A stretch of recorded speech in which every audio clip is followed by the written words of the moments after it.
사랑과 은혜가 풍성하신 하나님 아버지 감사합니다. 새로운 교회를 꿈꾸게 하시고 이제 새로운 교회가 펼쳐갈 복음의 비전을 함께 바라보게 하시니 감사합니다. 우리 모두 이제 곧 주님 앞에 서게 될 터인데 복음의 사역 참 잘 감당하고 왔구나, 착하고 충성된 종이구나 라고 하는 칭찬을 우리 모두가 들을 수 있도록 은혜 내려 주시옵소서. 하나님의 말씀을 받는 시간입니다. 주의 성령님 역사해 주셔서 이 말씀이 우리 삶 가운데, 가정과 일터 우리 교회 가운데 생명의 말씀, 진리의 말씀, 능력의 말씀이 되게 하여 주시옵소서. 예수님의 이름으로 기도드리옵나이다. 아멘. 요즘에는 그런 사람들을 볼 수가 없는데 여러분, 70년대까지만 해도 길거리에서 약을 파는 사람들이 많이 있었습니다. 기억하십니까? 약장수들이 많이 있었습니다. 약을 팔려면 사람들을 모이게 해야 되는데 다른 방법이 없으니까 어느 약장사가 그러더라고요. 콜라병 위에 축구공 하나를 올려놓고 이 공이 콜라병으로 들어갑니다. 그렇게 소리를 질렀습니다. 사람들이 한두 명 모이기 시작했고 몇 명 이렇게 모이기 시작하니까 지나가는 사람들은 사람들이 왜 모여 있나 그게 궁금해서 더 모이게 되었고, 그렇게 모이게 된 군중 가운데 국민학생 박노철도 속해 있었습니다. 저는 축구공이 콜라병 안으로 들어간다고 하니까 그게 너무 궁금해서 약장사가 무슨 얘기했는지 하나도 기억나지 않습니다. 계속 콜라병만 바라보고 있었습니다. 그런데 약장수가 약을 다 팔았습니다. 거기 있었던 군중들이 다 흩어졌습니다. 약장사도 짐을 정리하고 그곳을 떠나려고 합니다. 저는 너무 궁금한 게 있어서 그 약장수 아저씨께 뛰어가서 물어봤습니다. 아저씨, 이 축구공 이 병 안으로 언제 들어가요? 그랬더니 약장수가 하는 말, 야 이놈아, 축구공이 어떻게 콜라병으로 들어가냐? 너 어서 집에 안 가냐? 그리고 야단을 치는 거였습니다. 저는 소위 약장수에게 낚인 거였습니다. 여러분, 우리는 교회론에 있어서 가장 중요한 에베소서를 공부하고 있습니다. 에베소서가 말씀하고 있는 교회는 정말 영광스러운 모습입니다. 예수 그리스도의 몸이라고 말씀하고 있으니 여러분, 예수 그리스도의 몸보다 더 영광스러운 것이 도대체 어디에 있겠습니까? 예수님께서 그분의 피, 그분의 생명으로 값주고 사실 정도로 영광스러운 교회라고 우리에게 말씀하고 있습니다. 만물 안에서 만물을 충만하게 하시는 이의 충만이 바로 교회이다 라고 말씀하고 있습니다. 한 걸음 더 나가서 교회란 이런 빨간 벽돌로 짓는 것이 교회가 아니라 성도 한 사람 한 사람이 살아있는 벽돌이 되어서 서로 연결되고 쌓여져 가서 성전이 되어 가는데 하나님께서 그 안에 거하시는 거처가 되어 간다라고 우리에게 말씀하고 있습니다. 얼마나 영광스러운 모습입니까? 그런데 문제가 무엇입니까? 우리는 이런 영광스러운 교회를 한 번도 경험해 보지 못했다는 것입니다. 자, 그렇다면 옛날에 약장수처럼 콜라병에 축구공이 들어간다고 뻥 쳐놓고 그리고 자기가 목적한 거 다 이루고 난 다음에 그냥 사라져버리는 약장수처럼 성경이 이렇게 아름다운 교회를 세울 수 있다라고 우리에게 말씀해놓고 사실은 불가능한데 허위 광고를 하고 있는 것은 아닌가, 우리가 그런 생각을 해볼 수 있습니다. 우리가 지난 주일에 이 세상에서 가장 아름다운 새, 가장 긴 날개를 가지고 있고 한번 비행을 하면 50일 동안 태평양을 건너갈 수 있는 새 알바트로스에 대해서 우리가 잠깐 살펴봤습니다. 여러분, 우리는 알바트로스를 한 번도 본 적이 없습니다. 그렇기 때문에 우리는 알바트로스가 존재하지 않는다라고 그럼에도 불구하고 주장할 수 없습니다. 왜냐하면 분명히 그 새는 있기 때문에 그렇습니다. 우리가 한 번도 보지 못했을 뿐입니다. 이와 마찬가지로 성경이 말씀하고 있는 교회를 우리가 한 번도 경험해 보지 못했다고 해서 그 교회가 존재할 수 없는 것은 아닙니다. 나는 하나님께서 이번에 우리에게 정말 새로운 교회를 세울 수 있는 기회를 주면서 정말 그런 교회를 한번 세워봐라, 이런 교회를 세워놓고 이 시대적 사명을 감당하게 만들어놓고 그리고 내 앞에 서서 착하고 충성된 종이라고 한번 칭찬을 들어보라고 하는 그런 기회를 우리에게 주셨다고 생각합니다. 사랑하는 성도 여러분, 성경은 영광스러운 교회를 말씀하고 있지만 우리의 현실, 우리가 바라보고 있는 한국교회와 또 여러 많은 교회들의 현실은 영광스럽기보다는 부끄러운 모습에 더 가깝습니다. 그렇다면 여러분, 도대체 무엇이 문제일까요? 우리는 어떻게 새로워질 수 있으며 우리의 새로워짐으로 인해서 성경이 말씀하고 있는 아름답고 영광스러운 교회를 우리가 세워나갈 수 있을까라고 하는 질문을 우리는 하지 아니할 수 없습니다. 오늘 본문은 이런 중요한 질문에 명백한 답을 주고 있습니다. 세 가지로 살펴보면서 우리가 함께 새롭게 세워 나아갈 그런 교회의 미래의 모습을 먼저 끌어다가 함께 바라보는 시간을 갖도록 하겠습니다. 첫 번째, 하나님은 교회인 우리들 안에 거하신다는 것입니다. 그것은 분명히 맞는 사실입니다. 에베소서 2장을 읽어보시면 하나님은 죄와 허물로 죽었던 우리들을 살려주셨다 이렇게 말씀하고 있죠. 그냥 산 것이 아닙니다. 그리스도와 함께 우리를 살리셨다라고 말씀합니다. 우리는 새로운 생명을 얻게 된 것입니다. 우리의 신분이 바뀌었습니다. 우리는 하나님의 자녀가 되었습니다. 할렐루야. 우리는 하나님의 자녀의 권세를 가지고 살아가고 있다라고 하는 것이죠. 사도 바울은 그리스도 안에서 하나님과 우리가 하나가 되었다라고 말씀합니다. 믿기 어려운 얘기죠. 하나님과 우리가 그리스도 안에서 하나가 되었다. 예전에는 죄로 인해서 둘로 나누어졌는데 그리스도 안에서 우리는 하나님과 하나가 된 존재가 바로 우리들이라고 말씀하고 있습니다. 급기야 사도 바울은 우리 한 사람 한 사람을 살아있는 벽돌로 표현하면서 우리가 서로 연결되고 쌓아져 가면서 하나님께서 거하실 성전으로 지어져 가고 있다라고 말씀하고 있습니다. 여러분, 크리스천이란 어떤 사람을 일컫는 것일까요?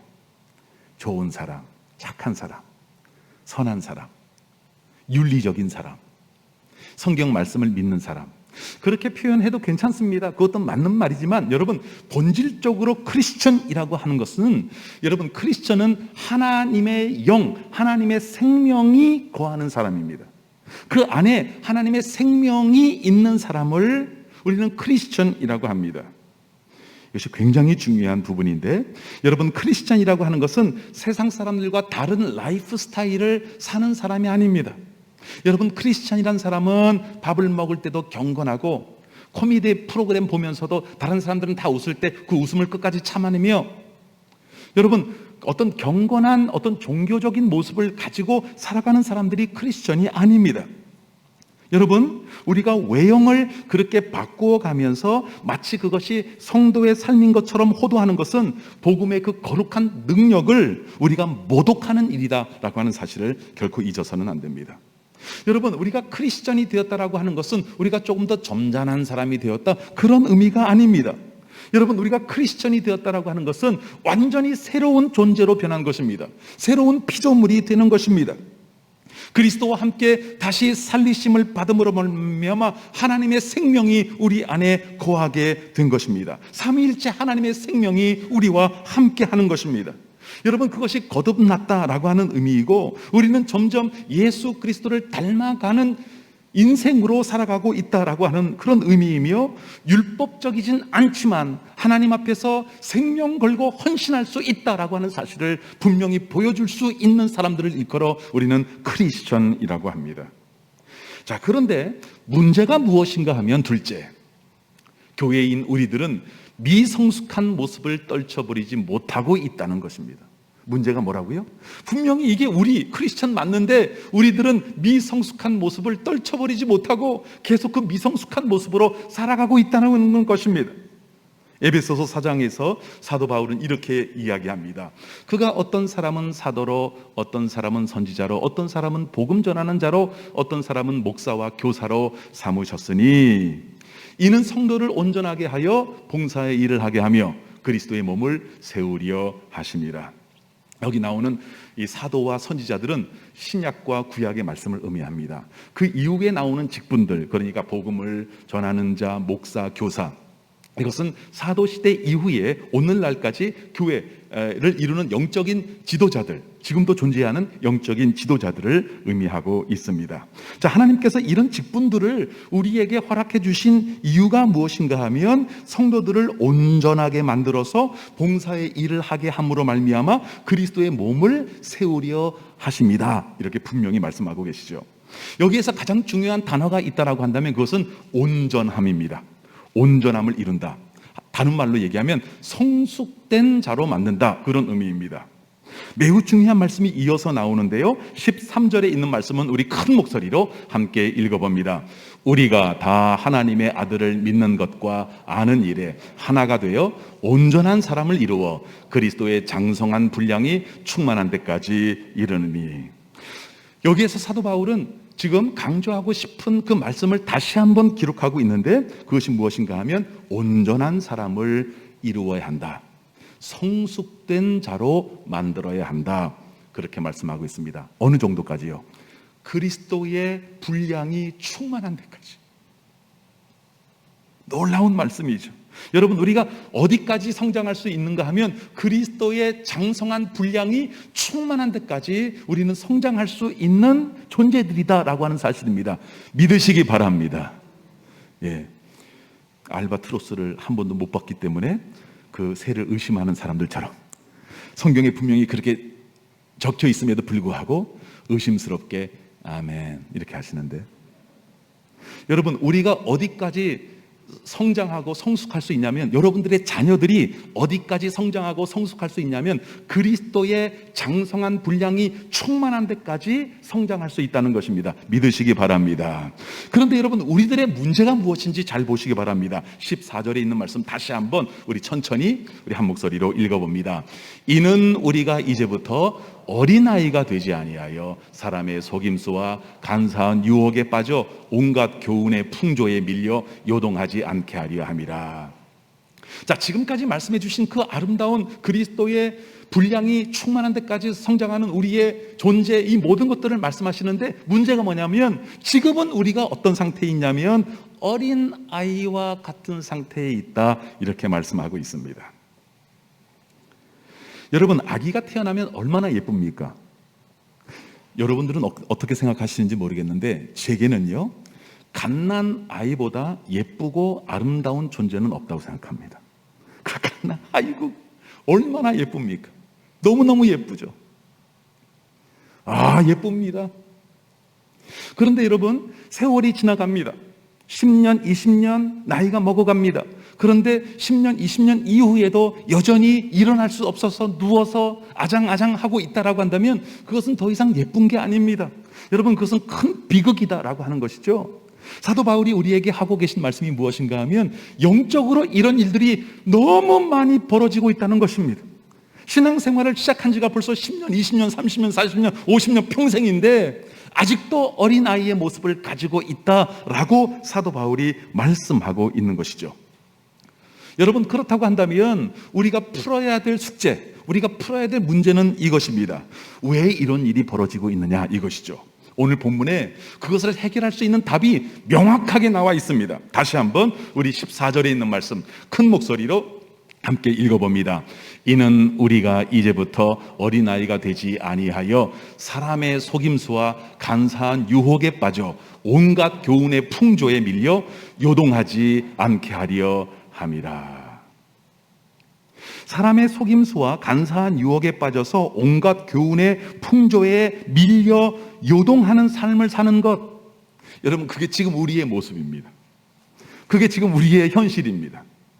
이것을 벗어나야 합니다. 요즘 여러분 유튜브에 들어가면 별것이 다 돌아다닙니다. 엄청난 음모론, 아직 확인되지는 않았지만 그럴 것이다 라고 하는 음모론, 그리고 비성경적인 가르침들, 이단적 가르침들이 얼마나 많이 있는지 모릅니다. 그런데 그것을 하나님의 말씀으로, 복음으로 기준 삼아 그것을 분별할 줄 알아야 되는데, 어린아이의 특징이 무엇인가 하면 분별력이 없다라고 하는 것이죠. 여러분, 일반 어린아이들이 특징이 분별력이 없다는 것 아닙니까? 이 옷에 좀 먹지 말라고 같이 넣어놓는 걸 아프탈렌이라고 하죠. 이렇게 냄새나는 아프탈렌 아시죠? 그거하고 박하사탕을 구별을 못하는 게 어린아이입니다. 그래서 아프탈렌 먹죠. 그래서 병원에 실려가고 난리가 나잖아요. 여러분, 이 시중에 나와 있는 모든 유튜브들의 모든 것들, 많은 것들이 있는데 그것을 하나님의 말씀을 기준 삼아 취할 것은 취하고 버릴 것은 버려야 되는데 그렇게 하지 못하고 이게 아프탈렌인지 박하사탕인지 모르고 아무거나 먹는 어린아이들처럼 다 먹음으로 말미암아 큰일 당하는 성도들이 너무나 많이 있다라고 하는 사실입니다. 그래서 지금 우리 교회가 도입하려고 하는 프로그램이 무엇인가 하면 공동체 성경 읽기 사역입니다. 미국에 있는 유서 깊은 GMN이라고 하는 단체가 시작한 너무나 아름다운 사역인데 한국 교회를 살릴 수 있는 정말 귀한 사역이라고 저는 생각합니다. 그래서 이 한국 공동체 성경 읽기 교회 연합회에서 연락이 왔어요. 그래서 목사님 이사로 좀 수고를 좀 해달라고. 제가 그거 받아들였습니다. 왜냐하면 정말 하나님의 말씀을 기준 삼고 나가야 되는데 한국 성도들이 성경 말씀을 너무 읽지 않고 있다. 그런 생각을 가지고 이 공동체적으로 성경 읽기를 하는 사역에 내가 동참하겠다 그렇게 말씀했습니다. 여러분, 우리는 하나님의 말씀을 기준 삼고 취할 것은 취하고 버릴 것은 버려야 되는데 말씀이 잘 들어와 있지 않고 잘 모르니까 기준이 분명하지 않으니까 여러 가지 많은 어려움들을 당하고 있다라고 하는 사실입니다. 우리 모두가 하나님의 말씀 십자가의 복음으로 무장해서 온갖 잘못된 교훈의 풍조에 요동치는 그런 인생이 아니라 하나님의 말씀을 반석 삼아서 든든히 새로 세워지는 그런 아름다운 교회가 되시기를 주님의 이름으로 간절히 축원합니다. 자, 그렇다면 영적인 미숙함을 떨쳐버리고 영적인 온전한 사람으로 또한 교회로 세움을 얻으려면 어떻게 해야 할까요? 셋째, 겸손과 온유 가운데 모든 성도들이 서로 연결되고 결합하여 하나가 되어야 합니다. 우리 세 번째 대지는 우리 한 목소리를 읽어보겠습니다. 겸손과 온유 가운데 모든 성도들이 서로 연결되고 결합하여 하나가 되어야 합니다. 본문 1절과 2절에 있는 말씀 우리 한 목소리로 읽습니다.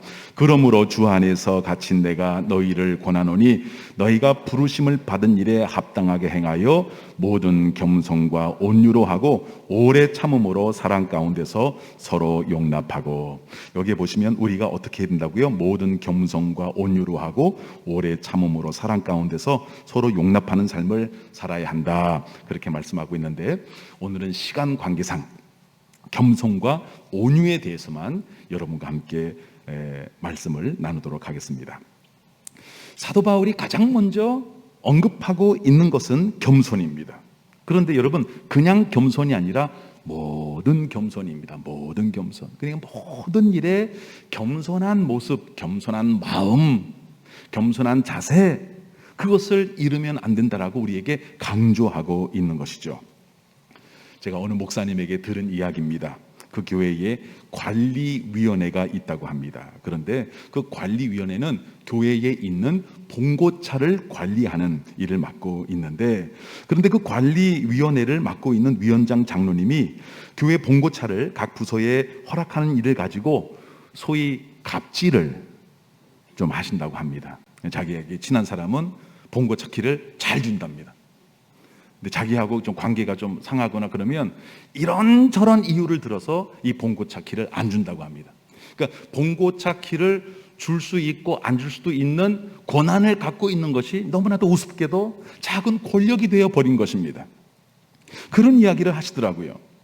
여러분, 이것은 결코 겸손한 모습으로 사역을 하는 것이 아닙니다. 그리스도의 몸된 영광스러운 교회를 망치는 가장 큰 적이 무엇인가 하면 교회가 제도화되어서 정체되는 것입니다. 뭐라고요? 교회가 제도화되어서 이것은 내 영역이다 라고 해서 그 작은 기득권을 가지고 그것을 발휘하려고 하는 것, 제도화되어서 정체되는 것, 여러분, 이것이 영광스러운 하나님의 교회를 땅에 떨어뜨리게 만드는 가장 큰 적이다라고 하는 사실이죠. 새로운 교회는 모든 성도님들이 모든 겸손함으로 섬길 때 이루어진다라고 하는 사실을 잊어서는 안 됩니다. 두 번째는 무엇인가 하면 온유입니다. 온유. 사도 바울께서 크리스천 삶에 적용할 수 있는 실천적 말씀을 주실 때 가장 많이 사용하신 단어가 온유라고 하는 단어입니다. 예수님께서도 우리에게 이렇게 말씀하신 적이 있습니다. 나는 온유하고 겸손하니, 나는 온유하고 겸손하니 너희들은 내게로 와서 배우라. 뭘? 온유함과 겸손함을 배워라라고 말씀하고 있습니다. 여러분, 우리가 정말 아름다운 교회를 세워 나가기 위해서 당장 급하게 해야 될 일이 무엇인가 하면 예수 그리스도의 겸손, 예수 그리스도의 온유를 당장 배워서 실행하는 일입니다. 여러분, 온유의 반대말이 있다라고 한다면 무엇일까요? 온유의 반대, 저는 분노라고 생각합니다. 분노. 여러분, 우리가 얼마나 자주 분노를 내면서 사는지 알게 되신다면 깜짝 놀라실 것입니다. 우리가 얼마나 자주 짜증을 내면서 살고 있는가를 여러분 한번 숫자적으로 여러분에게 통계가 나오면 깜짝 놀라실 것입니다. 근데 여러분, 왜 우리가 분노할까요? 왜 우리가 짜증을 낼까요? 여러 가지 정당한 이유들이 있겠지요. 자녀들을 사랑하기 때문에, 그들의 잘못을 고쳐주기 위해서, 또 사회에서 정당하지 못한 일을 내가 당했기 때문에 그것을 올바로 잡기 위해서 분노할 수 있습니다. 사람들이 나에게 상처를 주었기 때문에 우리는 분노하기도 합니다. 심지어 교회 안에서 여러 가지 이야기를 하고 사역을 하고 회의를 하다가 이유가 타당하겠죠. 여러 가지 타당한 이유로 인해서 우리는 혈기를 부리고 우리는 분노로 표출하기도 합니다. 그러나 여러분, 잘 들어보시기 바랍니다. 듣고 계신 아멘. 오늘 정말 중요한 말씀을 드립니다. 우리가 쏟아놓은 분노는 필연코 씨앗으로 심겨져서 우리 인생 가운데 가시 엉겅퀴를 맺게 되어 있습니다. 우리가 분노를 쏟아놓았는데 우리 인생 가운데 아무런 일도 벌어지지 않았다, 그런 일은 없습니다. 여러분들이 쏟아놓았던 모든 분노는 다 씨앗으로 뿌려져서 가시 엉겅퀴 숲이 되어버렸습니다. 그래서 거의 모든 사람들이 자기가 쏟아놓은 그 분노 때문에 그 가정 안에서, 일터 안에서, 여러 가지 공동체 안에서 여러분 그 가시 엉겅퀴에 찔리고 피나고 그리고 매일매일 고통 가운데 살아가고 있는 것이죠. 여러분들 가족 가운데 혹시 정말 이해하지 못할 가족들이 있나요? 버럭버럭 화를 내는 사람 혹시 있습니까? 진지한 대화를 5분도 10분도 채 하지 못하는 그런 가족 구성원이 있나요? 여러분, 그것은 어디선가 쏟아져 내린 분노의 씨앗이 되어서 그들의 삶 가운데 가시 엉겅퀴 숲이 만들어졌기 때문에 그렇습니다. 여러분, 우리가 가지고 있는 이 분노의 문제, 그냥 매일매일 분노를 쏟아놓는 우리의 모습, 여러분 이거 당장 고치지 않으면 그리스도 예수 안에서 평화요, 그리스도 안에서 기쁨이요, 그건 다 공허한 메아리입니다. 아무것도 없는 겁니다. 여러분, 우리가 매일의 삶 가운데서 쏟아놓는 분노, 짜증, 이 문제 해결하지 못하면 주님의 평강이 없는 것입니다. 어떤 분들은 이렇게 이야기합니다. 예수님도 성전을 정결하게 하실 때 분노하셨어요. 분노. 그러니까 옳은 일에 있어서 우리가 의분을 쏟아놓는 것은 그건 괜찮은 것 아닌가, 이렇게 주장하시는 분이 계실지도 모르겠습니다. 그러나 여러분, 예수님의 분노와 우리의 분노는 천지 차이 차원이 다릅니다. 성 어거스틴의 고백처럼 하나님은 분노하시지만 평정심을 잃지 아니하시는 분이십니다. 그분은 분노하시지만 그분은 공의와 사랑을 잃지 아니하시는 분이십니다. 그러나 우리의 분노는 개인의 감정이 항상 섞이게 되어 있습니다. 상처를 줄 수밖에 없는 미움, 무시, 너는 틀렸고 나는 옳았어 라고 하는 잘못된 아집 같은 개인적인 감정이 실리게 되어 있습니다. 그렇게 쏟아진 우리들의 분노를 통해서 우리의 가정, 우리의 일터, 교회, 국가, 그리고 세계 가운데 너무나도 위험한 가시 엉겅퀴들이 무성하게 자라나 우리를 꼼짝달싹 하지 못하게 만들고 있습니다. 그래서 말씀드린 것처럼 우리는 그 가시 엉겅퀴에 매일 찔리고 피나고 그리고 고통 가운데 살아가고 있는지 모릅니다. 자, 그렇다면 여러분, 이 문제 어떻게 할까요? 이 문제 어떻게 할까요? 이 문제 꼭 해결하고 가야 되는데 어떻게 해야 할까요? 듣고 계시면 아멘. 듣고 계시면 진짜 아멘 좀 해보세요. 여러분, 이 문제 해결해야 되는데 어떻게 해결할 수 있을까요? 방법은 딱 하나밖에 없습니다. 기도해야 합니다. 무릎 꿇고 기도해야 합니다. 하나님, 지금까지 제가 쏟아놓았던 분노로 우리 자녀들 가운데, 우리 가정 가운데 가시 엉겅퀴, 그 위험한 것들이 만들어졌습니다. 주님, 구하오니 성령의 불로 그 모든 가시 엉겅퀴들을 다 불태워 주시옵소서. 여러분, 그렇게 기도하면 하나님께서 은혜 가운데 응답해 주심으로 말미암아 우리가 뿌려놓은 가시, 엉겅퀴, 그 씨앗 모든 것들이 다 성령의 불로 소멸되고 하나님께서 새로운 기회를 우리에게 주실 줄로 믿습니다. 그리고 오늘부터 여러분 스스로 정말 주님께 간구하는 심정으로 결심하셔야 됩니다. 나는 그 어떤 이유에서든지 분노하지 않으리라. 그 어떤 이유에서든지 짜증내지 않으리라. 그 어떤 이유에서든지 내 목소리의 톤을 정말 온유와 겸손으로 만들리라 라고 작정을 하셔야 합니다. 왜냐하면 오늘부터 여러분들의 입술로 내보내는 온유와 겸손의 언어들은 그것도 씨앗이 되어서 자라게 되어 있습니다. 여러분들이 생각하는 것보다 훨씬 더 빨리 여러분의 삶과 가정과 일터, 우리 교회는 너무도 아름다운, 너무도 거기 또 가고 싶은 아름다운 정원으로 만들어지게 될 줄로 믿습니다.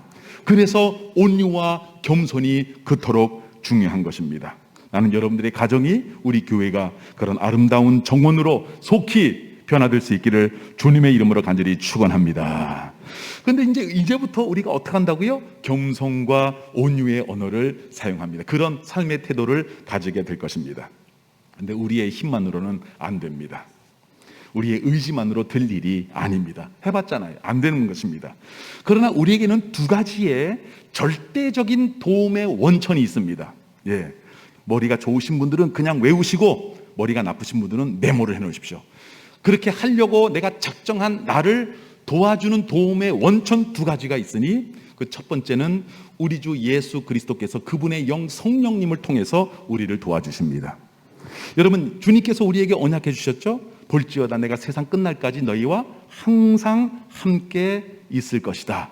그분의 영 성령님의 별명이 helper, 도와주시는 분이십니다. 그분은 우리를 돕고 계십니다. 나는 성령님의 도우심이 여러분들과 항상 함께 있기를 간절히 소원합니다. 우리들에게 있는 절대적인 도움의 두 번째 원천은 교회입니다. 나 혼자가 아니라 교회 공동체라고 하는 지체들이 있어서 서로가 서로를 도우며 위로하며 격려하며, 내가 서 있을 때는 넘어진 다른 성도님들을 일으켜 세워드리고, 내가 넘어질 때는 다른 분들이 나를 일으켜 세워줄 수 있는 교회 공동체, 그 교회 공동체가 있는 것, 그것이 바로 내게 있는, 내가 온유와 겸손한 사람으로 살아갈 수 있는, 내 결심을 지켜낼 수 있는, 넘어질 때도 다시 일어날 수 있는 도움의 원천, 가장 중요한 것, 그리스도의 몸, 공동체, 그것이 바로 교회라고 하는 사실입니다. 15절과 16절에 있는 말씀 우리 한 목소리로 읽어봅니다. 범사에 그에게까지 자랄지라 그는 머리이니 곧 그리스도라. 그에게서 온몸이 각 마디를 통하여 도움을 받음으로 연결되고 결합되어 각 지체의 분량대로 역사하여 그 몸을 자라게 하며 사랑 안에서 스스로 세우느니라. 우리는 그리스도의 몸의 지체인 줄 믿으시기 바랍니다. 그런데 우리들은 그리스도로부터 성장합니다. 우리의 생명은 그리스도로부터 시작된 것입니다. 그런데 그렇게 시작된 지체들이 성장해야 되는데 그 방법이 무엇인가 하면 온몸이 각 마디를 통하여 도움을 서로 주고받으면서 성장합니다. 서로 도움을 주고받으면서 서로 연결되고 결합됩니다. 연결되고 결합되는 그 본드, 그 시멘트, 그게 무엇인가 하면 사랑입니다. 사랑이 있어서 다 연결이 되고 떨어지지 않게 되는 것입니다. 이것이 바로 공동체의 힘이고 아름다움이고 교회의 영광입니다. 미국의 토니 캠블로 교수님이 특강을 하려고 하와이 호놀룰루에 매우 늦은 시간에 도착해서 호텔에 짐을 풀었습니다. 강의 준비 때문에 새벽 3시까지 깨어 있었는데 배가 출출해집니다. 그래서 호텔 안에 무슨 식당이 있나 내려가 봤더니 새벽 시간이라 호텔 안에 있는 식당들은 다 문을 닫았습니다. 호텔 밖으로 나갔습니다. 보니까 24시간 문을 여는 한 식당이 있어서 그곳에 들어가서 출출한 배를 채우고 있었습니다. 근데 그 새벽에 여자 2명이 들어오는 것입니다. 한눈에 봐도 그 여인들은 몸을 파는 일을 하고 있는 그런 여인들 같이 보였습니다. 그 두 여인 중에 한 여인의 이름이 아그네스입니다. 아그네스. 근데 아그네스가 자기 친구에게 이렇게 이야기합니다. 오늘 내 생일이야. 그래서 친구가 말합니다. 그래? 오늘 생일 파티 있어? 아그네스가 말합니다. 난 내 평생에 생일 파티 같은 거 그런 거 해본 적이 없어. 그리고 서로 커피를 마시고 뭐 서로 또 잡담을 주고받더니 나갔습니다. 토니 교수님께서 그 식당 주인인 해리를 찾아갑니다. 그리고 이야기합니다. 저 여인들 아는 분들입니까? 잘 알죠. 매일 이 시간에 오는 여자들이니까 제가 잘 알죠. 아그네스가 생일이라고 하는데 우리 생일 파티, 깜짝 파티 한번 해줄까요? 해리가 좋아서 얘기합니다. 아유, 좋죠. 제가 도와드리겠습니다. 그러면 아그네스의 친구들의 연락처를 다 가지고 계십니까? 다 있습니다. 내가 다 잘 아는 사람들이니까요. 그러면 그 친구들을 아그네스 모르게 다 초대해 주십시오. 그리고 우리 깜짝 생일 파티를 한번 해 주십시다. 그래서 이 해리가 수고를 해서 그 여인들이 다 모였습니다. 그리고 풍선도 불어서 만들고 붙여놓고, 그리고 생일 케이크도 큰 거를 사서 준비해놓고, 촛불도 꽂아놓고, 그리고 플랜카드도 만들어서 아그네스 생일 축하해, 그렇게 다 만들어놨습니다. 새벽 3시 15분에 아그네스가 혼자 식당 문을 열고 들어옵니다. 그 순간 한쪽에 어두컴컴했던 식당의 한 켠이 불이 환하게 켜지면서 아그네스! 해피 벌스데이! 생일 축하해! 와! 그 모습을 본 아그네스가 너무나 큰 충격을 받습니다. 그리고 다리에 힘이 풀려 그 자리에 주저앉습니다. 그리고 울기 시작합니다. 너무 많이 울기 시작합니다. 촛불을 끌 수 없을 정도로 흐느끼면서 울고 있습니다. 그래서 생일 축하 노래도 다 마치고, 그리고 약간 어색한 시간이 막 지나고 있는 그때에 토니 교수님이 이렇게 얘기합니다. 제가 혹시 아그네스를 위해서 기도해 줘도 될까요? 물어보고 허락을 받고 교수님이 기도를 시작합니다.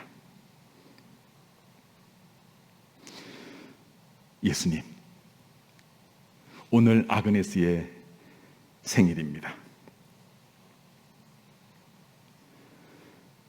아그네스에게 주님 은혜를 주세요. 그녀를 꼭 구원해 주세요. 우리 주님의 사랑과 은혜의 능력으로 우리 아그네스를 변화시켜 주세요. 주님, 아그네스에게 영과 육이 강건할 수 있는 축복을 허락해 주세요. 그리고 그녀가 가지고 있는 소원 주님께서 꼭 이루어 주세요. 그리고 같은 은혜를 여기에 있는 모든 분들에게 허락해 주시옵소서. 예수님의 이름으로 기도드립니다. 그렇게 기도를 마쳤습니다. 기도가 마친 이후에 식당 주인 해리가 이야기를 합니다. 아니, 왜 교수님이 크리스찬이라고 말하지 않으셨어요? 아니, 도대체 교수님이 다니는 교회가 어느 교회입니까? 라고 묻습니다. 교수님이 말합니다. 예, 제가 다니는 교회는 새벽 3시에 창녀들을 위해서 생일 파티를 열어줄 수 있는 그런 교회입니다. 그런 교수님의 말에 해리가 잠시 혼란스러워하다가 이렇게 대답합니다. 아니에요. 에이, 그런 교회는 없어요. 만약에 그런 교회가 있었다면 벌써 저는 그런 교회에 다녔을 거예요. 사랑하는 성도 여러분, 지금 식당 주인 해리가 무엇을 본 것일까요? 어느 한 크리스천의 온유함과 겸손함, 그리고 사랑으로 서로 연결시키는 그 아름다운 모습을 본 것입니다. 여러분, 정말 아름답고 영광스러운 교회는 어떤 모습일까요? 여러분, 이런 사랑으로 서로 격려하고 사랑으로 서로 위로하는 일을 여러분 장려하고 더 크게 만들고 더 크게 만들어가는 그런 교회가 정말 영광스러운 교회가 아닐까요? 여러분, 우리는 지금 교회를 설립하고 창립하고 세워나가려고 합니다. 우리가 세워나가야 될 교회는 어떤 모습이어야 할까요? 이런 해리들이, 이런 아그네스들이 마음껏 찾아올 수 있는 그런 교회가 되어야 하지 아니할까요? 그런 교회로 우리가 만들려면 우리가 먼저, 우리 안에 있는 우리 성도님들이 먼저 온유와 겸손으로 서로를 섬기고 사랑으로 서로 연결되고 연합되고 하나가 되는 모습이 될 때 드디어 다른 사람들에게 그런 모습을 보여줄 수 있게 되는 것입니다.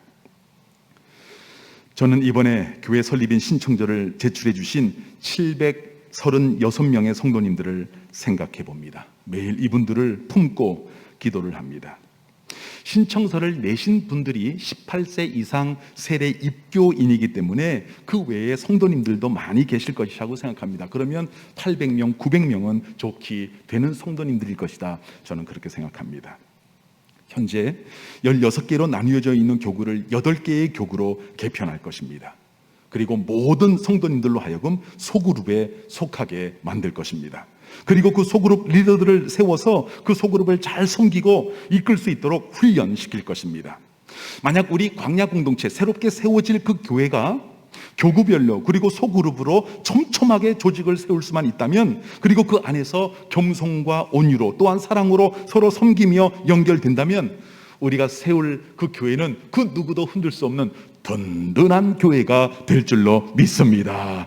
여러분, 이런 교구 사역의 중요성을 알기 때문에 이번에 교구 목사님으로 정대훈 목사님이 추가가 되어서 박재훈 목사님, 배경애 목사님, 양세라 목사님, 그리고 정대훈 목사님, 네 분의 목사님이 섬기게 될 것이고, 교회 설립준비위원회 7분 중에 3분, 송용훈 집사님, 김효순 권사님, 그리고 박정인 권사님을 교구팀에 배정해서 이런 아름다운 교구 소그룹 모임이 잘 짜여질 수 있도록 그렇게 배치를 해놨습니다.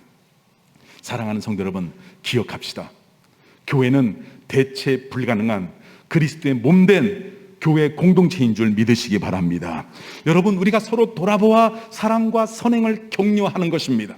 온유함과 겸손함으로 그리고 사랑으로 서로 품고 연결되고 연합되고 그래서 세워지는 것, 그것이 바로 예수 그리스도께서 꿈꾸시는 아름다운 교회입니다.